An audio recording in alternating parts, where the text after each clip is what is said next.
Hey guys, it has been way too long since I said this last, but welcome back for another update on my log farmhouse restoration.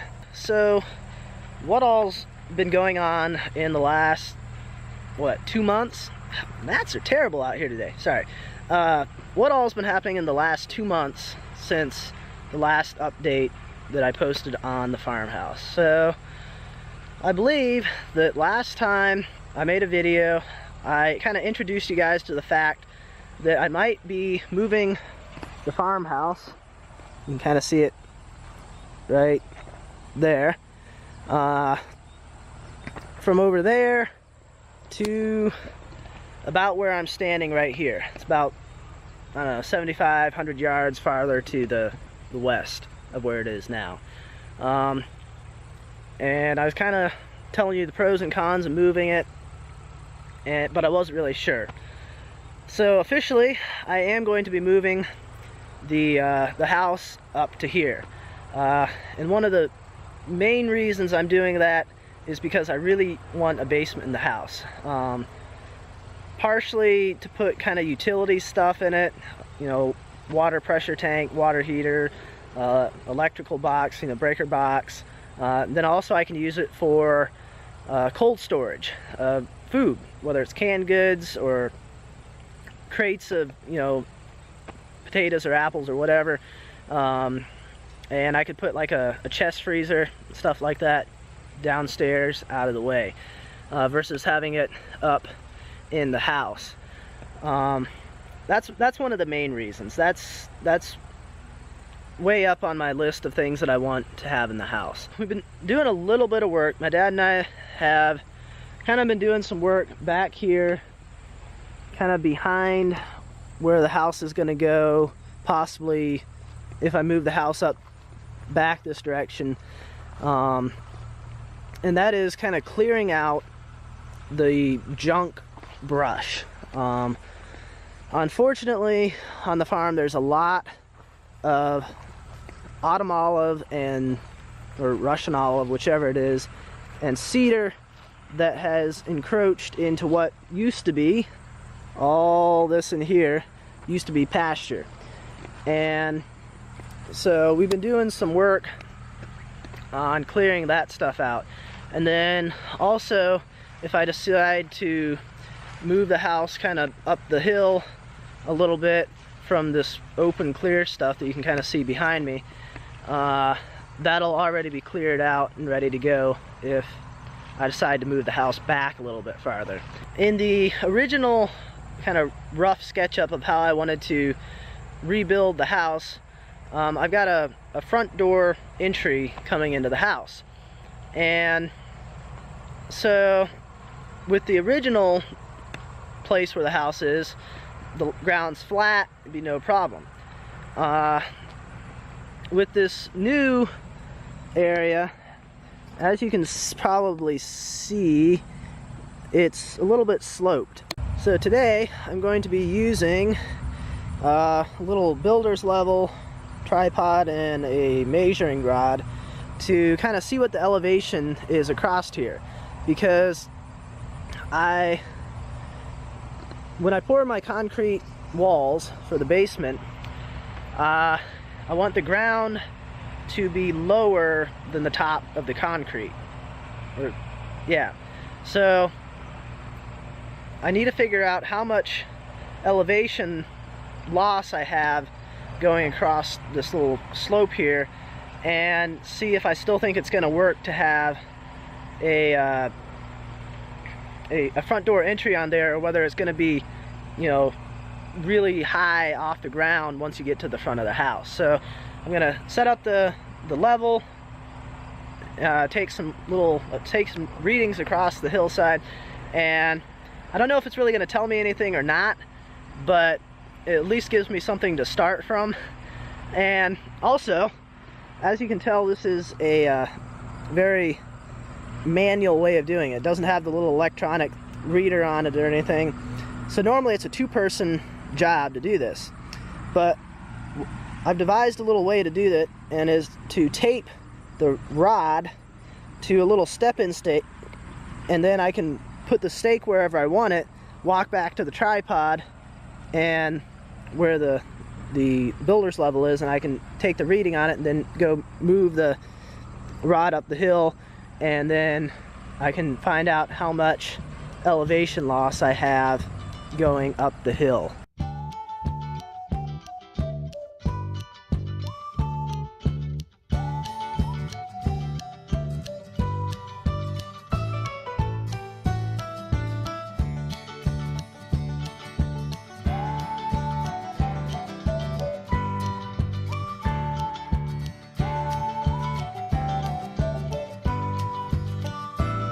I've taken my elevations from the front of kind of the grassy area there, right about in there, all the way back to the fence.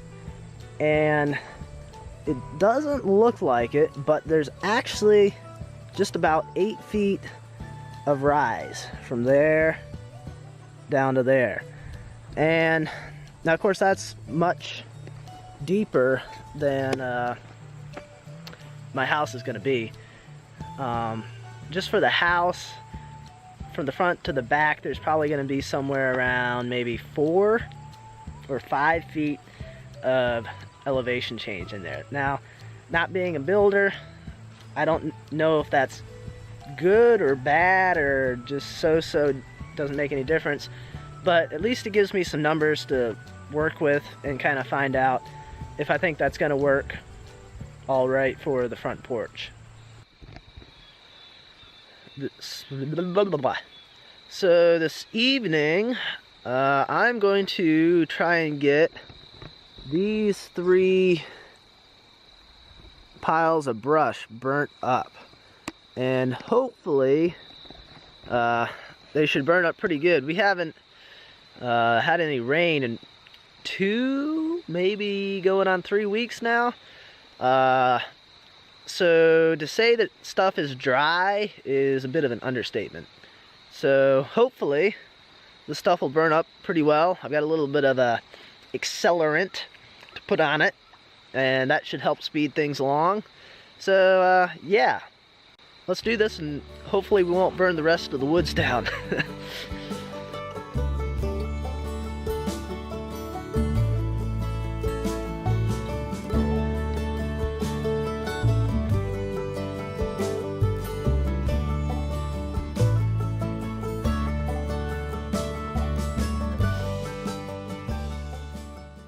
Okay, so right now, I am like a kid in a candy store. There's this flooring store in town here that they're moving locations. And they've got, like, let's see, 6 pallets of tile that they're getting rid of. They're just giving it away for free. So, I basically got as much time as I want to sort through all these pallets of tile here, take whatever I want for free. So I'll check back in with you guys once I've taken what I want to take, and I'll show you what all I've gotten. So it's now Thursday. That last clip was from Tuesday. So what we ended up doing is we were talking to the guy some more, and he basically said, whatever you don't take, we're just going to go ahead and throw in the dump, because I don't think anybody else is going to come and get it, and we've got to get the stuff out of here. So what my dad and I ended up doing was we actually moved all of the tile that was left, and then we got a place where we can store it temporarily, and it's pretty close to where the flooring store is. And then we'll sort through it and decide for sure what we want, and then whatever's left. I mean, it's a lot of odds and ends of stuff, so whatever's left we'll probably just get rid of. I highly doubt that we would be able to give it away or anything. So anyway, so got all the tile, but also while we were there, the guy said, well, I've got some pre-finished hardwood flooring stuff over here. and my battery is about to die on the camera. So we'll see if I can get the rest of this in here. So I've got some pre-finished flooring. Like I said, I don't have to sell it, but I'd rather not move it. I said I'll sell it to you for $1 a foot.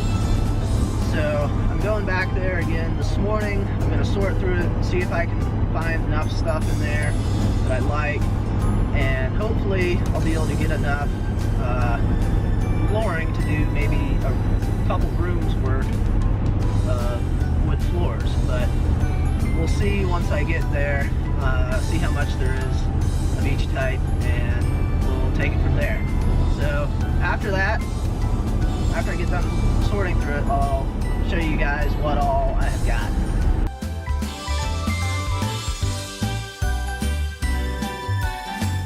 Okay guys, are you ready to see this? I'm not sure if I'm not sure if I'm ready for this. Okay, here goes. This is all the tile. There is a huge amount of stuff here. There's anything from little 2x2 shower tile all the way up to 20 by 20 ginormous ones.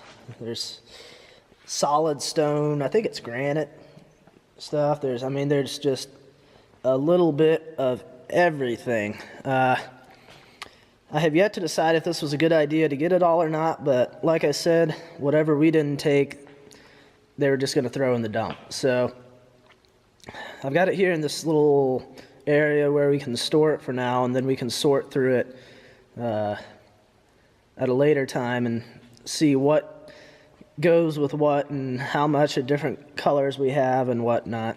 So anyway, there's that. And then over here is the flooring.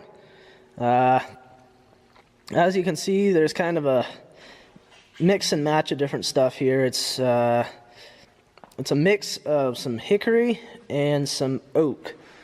I think it's all natural finish on there, and I spent probably a good couple hours sorting through the wood and looking to see what goes well together. And so yeah, hopefully it'll look all right.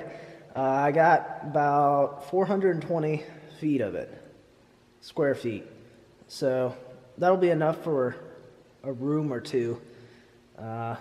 So yeah, we'll see how this goes once it comes time to finally put this stuff down and dry fitting it together, seeing how it actually looks in its entirety.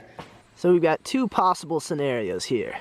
One is that we've got a gopher problem, or two is that the guy from the health department finally came back out and did the soil test for my septic system. And if you picked option number 2, you would be correct. So it's been a long time in the coming. Finally got him back out here again. But as you can see from the little, maybe you can't see them, there's little pink flags over there and down there and over there and there, denoting where my future septic system's going to go. We got the A-OK, and yeah, so that is excellent. That is excellent. I've been working towards that for a while now. It's been a few months since he was out here the last time, so I'm glad to have this done and know that it's good to go in here. If I haven't shown you already where this septic field is relative to the house, you can just barely see the house in the middle of the frame right over in there where it is currently, and then the future house site will be over this way farther, kind of up in there, and then the drain field is here behind me in this old hay field. So just kind of a perspective as to where everything's going. So I guess that'll be it for this video. I appreciate you guys watching, and I will see you guys next time.